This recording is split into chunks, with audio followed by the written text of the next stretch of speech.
course, upscaling SMEs in the country and ensuring that we encourage more young people to join agribusiness. We are joined by Subhashini Chandran.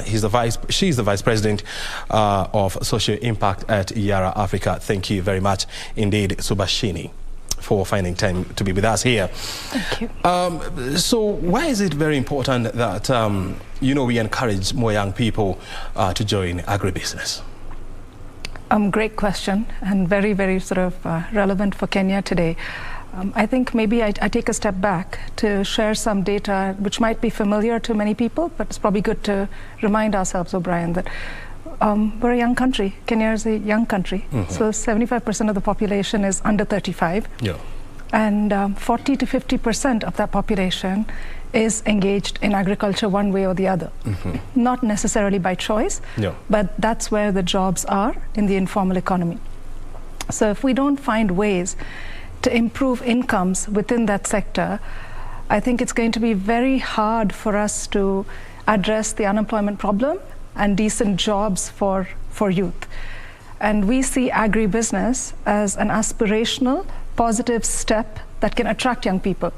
Today, young people don't necessarily think of farming as cool, as viable. Everyone's looking to come to the city and do other jobs. The problem with that is, as an economy, we're growing. We've grown tremendously over the last 30 years, but we're still growing, and not growing at the pace that young people need jobs.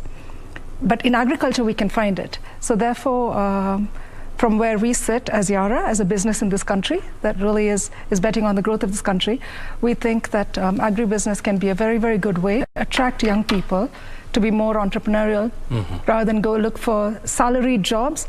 Have the courage to branch out, do your own thing, and be able to make a viable income and serve the market, which is really farmers. That's 50% of the population here engaged. So if you can serve them and make money out of that and be vibrant, you're contributing to the country's growth. You have a career and job prospects, and it works for everyone. So we think it's really important. Subhashini, the average age, and this is something that has been talked about, the average age of a Kenyan farmer is 65. I mean, that is a person who is almost retiring, or if they have not retired yet. And so, if not enough measures are put in place right now, Kenya is likely to get in a serious food crisis, actually a bigger one than the one that we are in now. And so the future of farming, the future of agriculture is in the hands of young people. And so what kind of a framework should we lay down to ensure that more young people are attracted to agriculture? Yeah. So there's some recent data, and this is very nuanced, so I'll put a caveat there that says the average Kenyan farmer is not so young. You have 64. That's a data point we've heard a lot in many of the multilateral databases. But your country is young. And therefore, those young people who are in rural areas, who are not employed in urban areas, are also in agriculture. So though the head of the household, the owner of the land might be 64, young people are farming. So what is the average age of the Kenyan farmer is a question that's now come back on the table, and some recent research says they might actually be a lot younger, because in every farm there might be 3 to 4 people part-time farming, and they're all farmers, except the father. The land is in the father's name, and he's the head of the household, but he's not the only farmer there. So your question is pressing because they're already farming, and they don't want to be farming, and they're not making enough money farming. So a framework is important, and here I think I really have to spotlight the government, because we need transformation at that level. So we've got to think about agriculture, young people, our economy as part of the transformation agenda for the country. And understand that it's interlinked. So if we grow and if we're productive, there'll be more decent jobs. If people are productive, there'll be more growth. So we need to tackle both together, and the government needs to really put in place 2 aspects. One, some infrastructure support. Yes. Because at the moment, even what we're producing between urban and rural is not being consumed. There's a lot of waste. Yes. So how do we reduce post-harvest losses? How can we create more pathways? Which runs to almost 25%. Exactly. So that's just It's obscene, O'Brien, like that kind of waste. So, and with some infrastructure investments, if we can plug that, that would be amazing. And it becomes public investment. It's a job of government, and then private sector and others. You know, if they incentivize and invite, then all of us are also duty bound to come in and support that. But we need that sort of infrastructure. In addition, and what kind of infrastructure would you be looking at? So supply chain improvements, warehousing, timely transport. Then sort of on the finance side, what we're seeing is farmers today need more knowledge, right? But on the back of the knowledge, they need to have enabled access. So if we think, even if we take fertilizer, which is a sector that I belong to and I'm part of right now, how can they access affordably? With climate change, you take a loan, and if there's no forgiving mechanisms and one season is flat, either because of the weather or other issues, they're not able to pay back, they're back in poverty. So we need infrastructure, physical, around, you know, sort of post-harvest losses, supply chain, transport. Then on the other side, we need infrastructure around knowledge, finance, you know, new models that can help people access money to be able to run agribusinesses, but also to invest in their farms and create more jobs. So all of this needs to be part of the government's economic transformation agenda. So it really comes back to that, right? And then, of course, there's another whole conversation around skills to be had. So the framework needs to be policy changes, highlighting economic transformation, infrastructure support, and then some policy that's related to youth and women, because we need to incentivize them. And that we get into a tricky area, right, around land reform. How do we allow and encourage more women to participate? So we need some reform there too. And what incentives do we give young people to bite the bullet, take the risks, and get involved more in agriculture? So incentives on the policy side in those softer areas also very important. And what is the role of the private sector? I think significant. Big private sector worldwide is a massive creator of jobs. It's what we do. We, you know, contribute to productivity and we create jobs. But to be able to do that, there needs to be an enabling environment. You know, you need very, very strong invitation from government to be able to do that. And if private sector wants to come in and do that, the infrastructure I talked to you about, public investments need to come in as well. So then I think the two play together to solve the problem. So the role of the private sector will be to invest more. If the enabling environment is strong enough and welcoming enough for us to do that. It is then to create those jobs. But what I'm seeing in Kenya is, even within the jobs available, there is an issue with matching. So that goes beyond your question on framework. But if we can match private sector need to availability of skills. So young people in rural areas don't know really what jobs are available, which fit the skills they have. Employers are searching. So those sort of things also, like an information exchange by government, these could all be very interesting ideas, but private sector's job is to create jobs. But we need the enabling environment to be able to do that. I mean, if you just walk into any high school or secondary school, and you take 10 young people and ask them what they would want to be when they finally venture into career, hardly are you likely to hear anybody telling you that I would want to be a farmer. And because for the longest time, you know, farming has been associated with poverty, with misery, with pain, with losses. And so how do we change that narrative? How do we make young people to be part of the agriculture conversation? Yeah, another great question. So I think you're absolutely right. If 1 in 10 said, I want to follow my father or mother's footsteps and go back on the farm, I would be amazed, because today that is the perception of farming, and justifiably so. It's been about low income. It's been full of risk. That's been the reality of farming in most Asian and African countries, right? So that is the fact. So to change that perception, we need to change the facts, right? Like, so we need this enabling environment, because we must be able to encourage them on the back of a truth. So if we say that, look, you have vocational training opportunities, you have these kind of skilling you can do, these agribusiness you can get involved in, I find farmers are very smart, the children even smarter. So therefore, to sniff opportunity is not difficult, but we need to create those opportunities. That said, there is also a social perception. And so you're absolutely right? On the social perception side, we need to start in school We need to start in school and parallel in the community to build a different image for farming, right? To say, this might have been your grandfather's and father's profession, but it can be very cool for you. It can make money for you. It can bring prosperity for you, right? And I'm seeing now some urban sort of, college-educated people going back and really talking about, we had this event last week and we had young farmers that are saying, the next billionaire is going to come from agriculture. So to find these kind of role models coming out of studying agriculture degrees at the University of Nairobi and things, and to use those kind of influencers and role models to go back to rural areas, to schools, to encourage youth, this is one level of social perception. The other is education programs in schools that really bring that awareness to say, feeding your country, producing, these are things to take pride in. And the third, but most important, is that there's money to be made in it. And this is how you can make it. There's money. There's money to be made. And so we need to be able to pass that message and then show the way as to how that could be done, which is where agribusinesses, small businesses, these things become very interesting. And you see, when you look at, agriculture in Kenya, 70% of it is practiced by, or what we call subsistence farming, which is susceptible to huge losses, especially when there is lack of rains, there is lack of proper infrastructure, there is lack of market. And so with that in mind, how then do we upgrade our farming, to get to a level whereby now we can say, now this is agriculture on a business model? Yeah.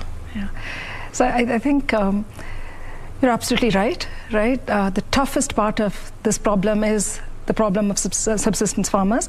And as generations come and families split, landholding is becoming even smaller. So we have to crack the productivity problem, right? We have to increase land productivity. And to be able to increase land productivity, we have to help our agricultural community organize itself for scale. So the cooperative model in Kenya is extremely successful. And that's a fantastic example to draw from, that you can own your land, but you can aggregate and belong to a community, and together you achieve scale, right? And then that community has the power and the agency to source knowledge, access inputs, all these sorts of things that make it viable. So I think there are smallholders, and then within smallholder subsistence, right? Even if we tackle the smallholders first, that population itself out of this subsistence is quite a lot, what I call sort of the top of that cup, and move them into some forms of organizing, self-organizing, consolidation. I think that could be one way of getting them to be viable economically and to scale. Here we have good policies and good support in Kenya, and I think we just need to do more of that. Like, we need a cooperative bank 10 times the size of the co-op bank. They're one of our partners, right? And we need models of cooperative organizing for different crops. And for smallholder crops like maize, right? Like right now we have a lot of it for where there's money, there's better organizing. So coffee, tea, those sort of cash crops. We need to do it more for subsistence crops like maize. Like maize, and let's for example take maize, and let's take for example a bag of maize and look at the cost of producing one bag of maize, whereby almost 35 to 48% will go into farm input, then about 20% will go into transport and logistics, and then you have middlemen along the process who take between 10 and 15%, and so at the end of it all, the farmer who did the donkey work ends up with about 10–12% profit margins. So how do you flip the coin and ensure that the farmer, who is actually the biggest player in this supply chain, gets home with the most? Yeah. Tough question, and particularly in the context of maize, it's so true, because supply chains don't organize themselves. Pricing is what it is. It's sort of really influenced by the market, and then also the regional market, right? So this is a tough one. I think with maize, we need to look at it first as how do we enable farmers to keep cultivating and produce maximum? So if you have a hectare of land, that you are reaping the most you can from that land in terms of production. Because that ensures two things. One is, first and foremost, food security for the immediate family and that community. And then whatever is left is the excess you want to be able to sell. realizing value for the excess, I think, again, government can really help here with commodity exchanges, the ability for the farmer to be able to sell directly. At the moment, they are so dependent on who comes to buy at the farm gate, right? Exactly to the middleman point. Private sector by itself, we've been working on this for a while, right? Yeah. Private sector by ourselves are not able to solve that problem. We need some government intervention, particularly in staple crops, to be able to say this will be the procurement. These are the rules of procurement, not to interfere with free market, but at least to put down some rules of procurement. Yeah. There's a grain council that is helping. That's helping a lot. But to your point, it isn't enough. So maize is a complex problem. It's quite nuanced. But my view on this is that I think from the private sector side, we need to be able to bring more knowledge and create solutions and models that enable them to increase their productivity so they have more volume to play with. You consume, so even if it's at a 12% margin, you're selling more. At the moment, there's not even enough to sell to make money beyond your own consumption. Often that's the problem. So I think we can contribute on the productivity side with knowledge and solutions. And I think government can contribute with really trying to see how they can not regulate procurement so much as guide it, right? So that farmers have more discovery without middlemen, because that's a big part of the problem. So margins are made there. What lessons can we draw from India, I mean, where you're from? And look, I mean, with a population of almost 1.4 billion people, you know, that's a significant number of people. And the onus is on the government to ensure that there are proper regulations, there are proper framework, the right infrastructure in place to ensure that these people are well fed. So what has been done in your country to ensure this is successful, and what can be borrowed and implemented here in Kenya? Yeah. So for the government of India, successive governments, not just one, food security and self-reliance has been top of the agenda. Right, so over the last 30 years, that's exactly what they've achieved on the back of the Green Revolution. Yeah. It comes with other problems today, and our soil is in such terrible condition. But in terms of feeding the country, exactly, the staggering billion plus, right? The government has very, very good infrastructure. Part of it is what I referred to earlier about public investment in storage and warehousing, procurement. So, you know, products like wheat, which are staples. Yeah. There's a very sort of well-organized system of public procurement, which then feeds, you know, a system of rationing that reaches across the country. So there is from that angle, there is a food sort of security net in India. It's working well for that size of population.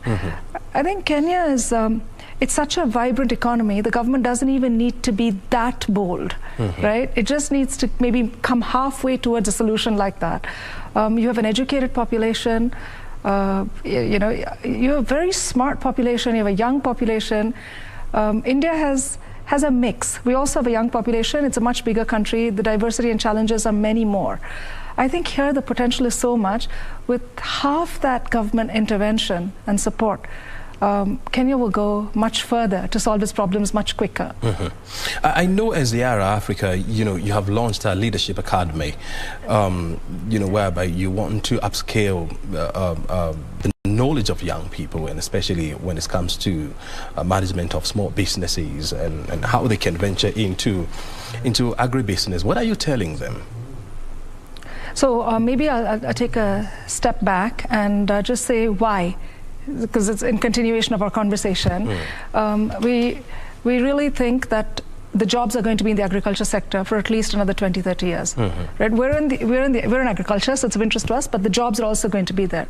All the great aspirational jobs in the big city that young people want, to create them at that scale will take more time. So that said, if the opportunity is here, then how do we turn young people's attention to that? And then how do we equip them to be able to participate in that, right? So when we looked at that problem, we realized that if you look at the business sector, agribusiness sector, there's about there's about 7 million micro, small and medium enterprises in Kenya. The proportion of that in agriculture is not that many, but it's sufficient enough to create more jobs. And that's something we can influence. So the Yara Leadership Academy was launched last Friday with that thinking to say, what can we do? We must do everything we can do today. We see lots of young people who who have the capability in rural Kenya, who can do business, and with a little bit of support, they can really go far. So the Leadership Academy is a 12-week module. It will address a range of things. So the basics, like bookkeeping, accounting, how do you sell, how do you negotiate? But it will also do one thing which will be a big differentiator, and that will be how do you build a growth strategy to really think about, if you think about a small shop in a village, don't think that. Think that you could make that bigger, you could serve a bunch of villages, that you could have a branch. So how should they think about growth? So this program will focus on training them for that, and also giving them enough information to know where can they go for capital. And who qualifies for these training?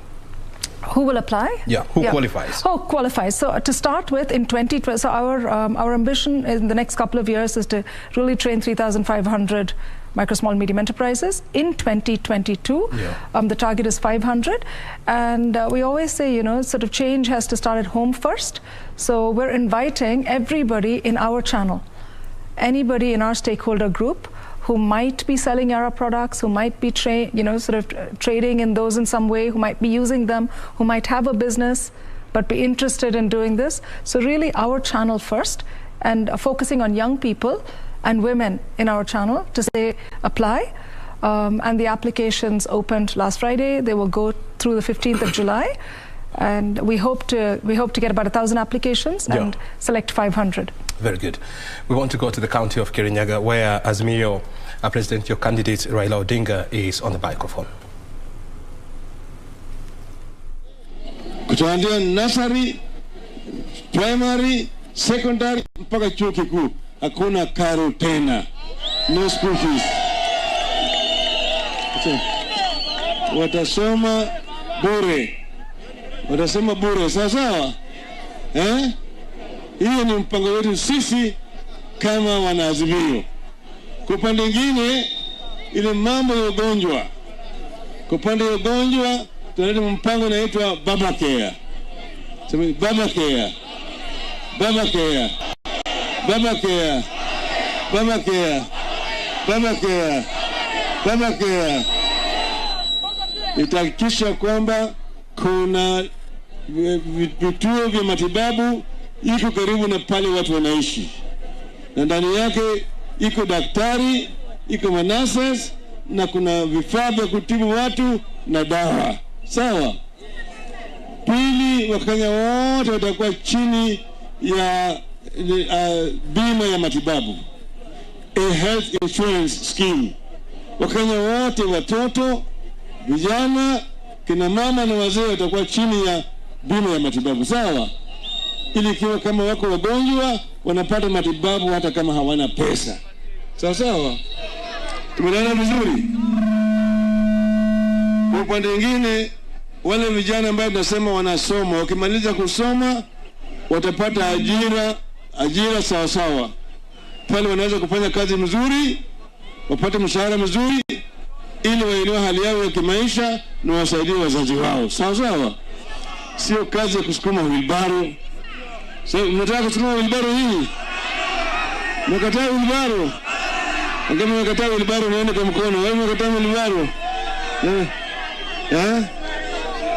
Mnakataa wheelbarrow, sio? Mwambie Ruto hii wheelbarrow apeleke Sugoi.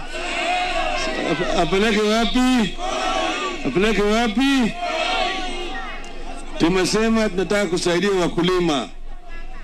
Hapa mnajua, hapa nyinyi mko na wakulima wa mchele, hapa vile mko na kahawa, majani chai, ndizi, miwa, avocado, mboga na kadhalika, sio?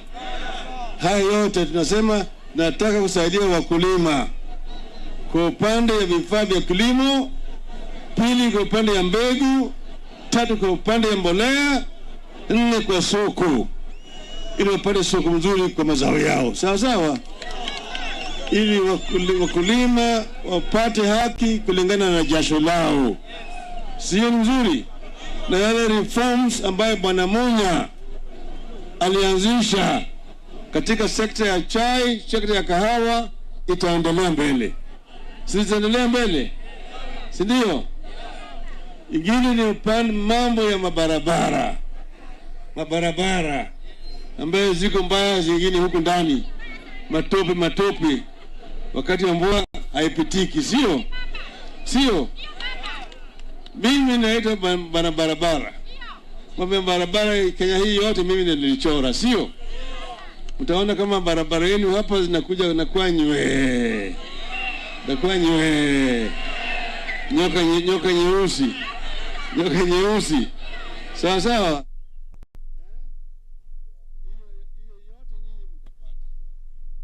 Well, that is Azimio Kenya presidential candidate Raila Odinga in Kirinyaga County there, taking his campaign there. And right now we want to take you to the Sarova Hotel, where the presidential debate secretariat is briefing the nation. And then we'll be back with more conversation.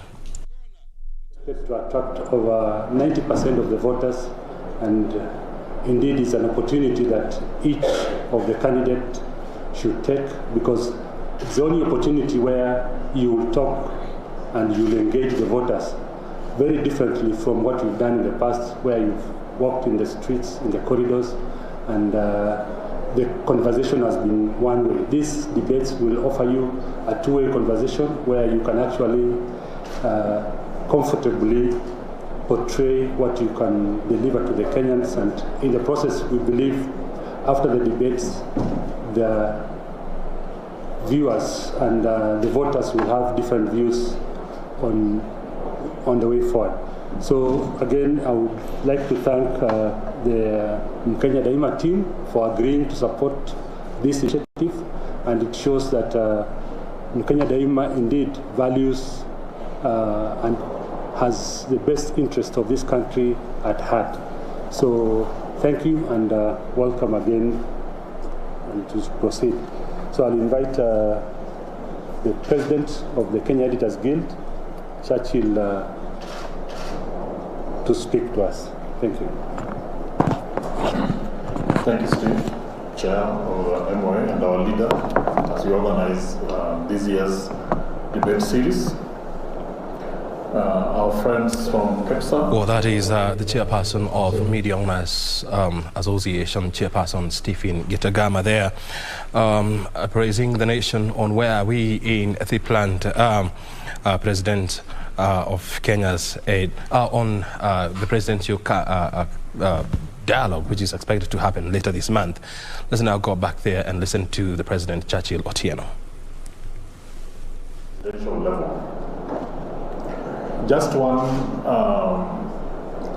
key development I'd like to bring our attention to, and the attention of the country to, following our having announced the debate dates. As we all know, the gubernatorial debate for Nairobi will be held on Monday, the 11th of July.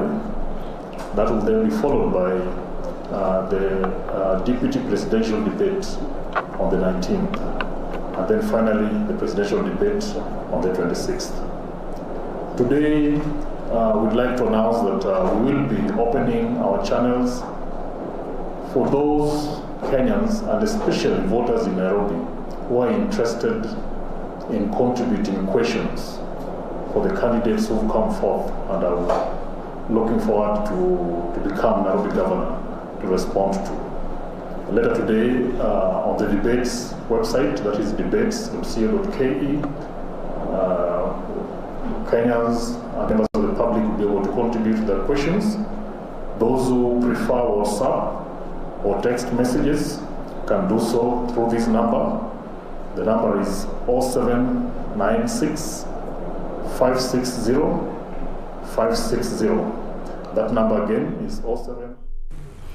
Well, that's the president of Kenya Editors Guild, Mr. Churchill Otieno there. Let's now go to Jomo Kenyatta International Airport, where IBC Chair Wafula Chebukati is on the microphone. Let's listen in.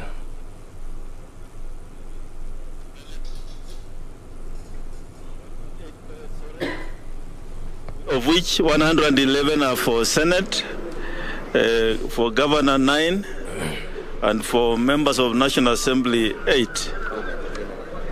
the women members of National Assembly 8. Let me repeat, we have received a total of 128 pellets today, of which for Senate is 111, for Governor 9, and for seats of women member National Assembly 8 pellets. Now, as you can see, they are marked for specific areas. If you look at the pellets, they are each designed to be sent to specific elective units. What we have outside here is 32 pellets, which from here they'll now be taken to our national warehouse. And inside the go down, we have 96 pellets, which will also be transported to the warehouse today. Now, just a summary of what you are seeing outside. We have, for Senate, we have Kitui County, which is broken down into Mwingi North, Kitui South, Kitui East, and Kitui Central constituencies. But these are for Senate. Nairobi, we have 2 pellets for Dagoretti North and Dagoretti South. We also have 2 pellets for Wajir East and Wajir West. We have 2 pellets for Embu, Runyenjes and Mbere. We have 3 pellets for Trans Nzoia, Endebe, Kiminini. And we have 1 for Kwale, Lungalunga, and 1 for Garissa, Balambala. So that is, then we also have Mombasa. 5 for Mombasa, Likoni, Jomvu, Kisauni, Nyali, and Changamwe. We have for Tana River 1, Garisen, and Taita Taveta we have 2, Voi and Taveta. So those are the pellets which have arrived in the country. This we shall continue receiving the ballot papers between now and the 29th of this month, which is the final day of receiving the ballot papers. The presidential ballot papers will be the last to arrive, and those ones then we shall invite the presidential candidates or the agents to join us on the inspection right from the arrival by the aircraft up to the loading place. So we shall invite them to join us. They are the last ones which will come into the country. I just want to say that all ballot papers will come through Jomo Kenyatta International Airport. There are no ballot papers which will come in the country from another place. Where 132.7 million ballot papers are expected to arrive into the country. We'll keep on briefing you on this developing story. And so we need to come back to the studio and wind up on our interview. We have been talking about how to encourage more young people to join agriculture. And of course, we've been having this conversation with Subhashini Chandran, the Vice President the Vice President Social Impact at Yara Africa. Before I let you go, we were talking about, the Yara Leadership Academy that was launched on Friday, targeting SMEs and young people. How has been the response yet? Fantastic. So we're just under a week since the launch, O'Brien, and we have already nearly 250 applicants. Mm-hmm. We expect to go into the weekend with 400. And by the time we reach the closing date, which would be the 15th of July, mm-hmm. Our hope and wish is that we'll at least have 1,000, and we'll be able to pass this opportunity on to 50% of them, because this year the seats will be 500. Mm-hmm. So fantastic. And the young people applying, we're encouraging more women. We haven't really done the analysis of the applications yet. Mm-hmm. So what are you training them on? A wide range of things. It'll be a 12-week module, and in a way the first of its kind, because it brings very high quality education, and you only need to have completed secondary school most likely to be able to participate. But if you're a graduate, that's okay too.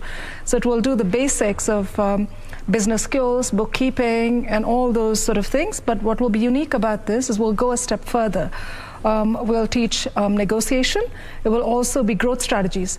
So even if you have a small shop, or that's your thinking at the moment, you can begin to have the vision of how much more you can do.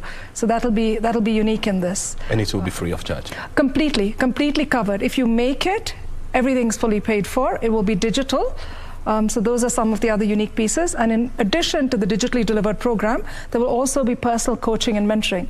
So a very, very high caliber program, delivered at your doorstep, on your mobile phone, and with coaching and mentoring over 12 weeks.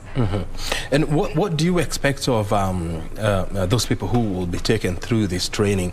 What do you expect with of them once the training is done? I want to be able to come back here 6 months after that and tell you their businesses grew at least 20%. That's what we're after. And if each of them can create one job more, that's 500 more jobs within 12 months. So that's what we're chasing, a minimum. As Yara, I mean, you're into the agriculture value chain. So what kind of agriculture knowledge will you be imparting on the participants? So product knowledge, because part of their portfolio will be products related to agriculture.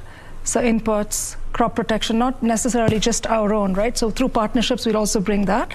Their ability to be able to raise farmer awareness on the importance of using things like fertilizer, but also how much of it and how much bang can you get for your bob, you know? So really that's sort of training. So they become closer to the farmer, because ultimately we are deeply concerned about the farmer. So by doing this, we build young people in businesses, but what we also do is serve the farmer better. So that's what we're hoping, knowledge.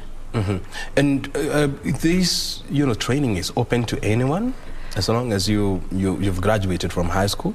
Yes, and if you are somewhere in our channel. So in 2022, we're limiting it to people who are either trading in Yara products, using Yara products, want to do business in agriculture and start having these portfolios in their shops. So that's the first. So there is a boundary around that.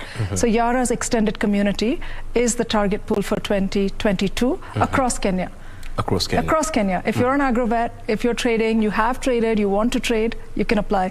If you're a woman or a young person, male or female, we will prioritize, because we also are chasing some targets around that. We want to enable them more. And how much are you spending on this project? So 2022, the investment in Kenya in the Yara Leadership Academy, setting it up, the program itself, all of that will be $1 million. So about 118. 17 billion shillings? Yes. I mean million shillings, yes, yeah? yes. Oh, fantastic. And so finally, as I let you go, where do you see agriculture going when it comes to infusing young people's energy into this critical sector? Let me say where I hope it will go and where I think it must go. It must go in the direction where young people think it's just uber cool to do it. There's money to be made in it, and it's a choice, not something they do because they don't have choices. That's where we need to go as a country and Kenya as an economy, to be able to respond to the demand for jobs that are rising with young people. So that's where it needs to go. And I believe it will go in that direction. We're so hopeful the government will step up more. The private sector is doing more, and we will continue to do more. Because without a healthy, vibrant society, none of us can really exist. And that means we have to solve for young people in Kenya. Very good. Subhashini, thank you very much indeed for joining us this morning, of course, for helping us understand the future of agriculture. It's been entirely my pleasure, Brian. Thank you for the opportunity. Asante sana. Well, Subhashini Chandran is the Vice President, Social Impact at Yara Africa, joining us here to understand the role of young people in agribusiness, as well as giving us more information about the Yara Leadership Academy. You have been watching BizCheck Broadcasting House. Remember, Tamarini is coming up next with Timothy Kipnusu. My name is O'Brien Kimani. Have yourself a good afternoon.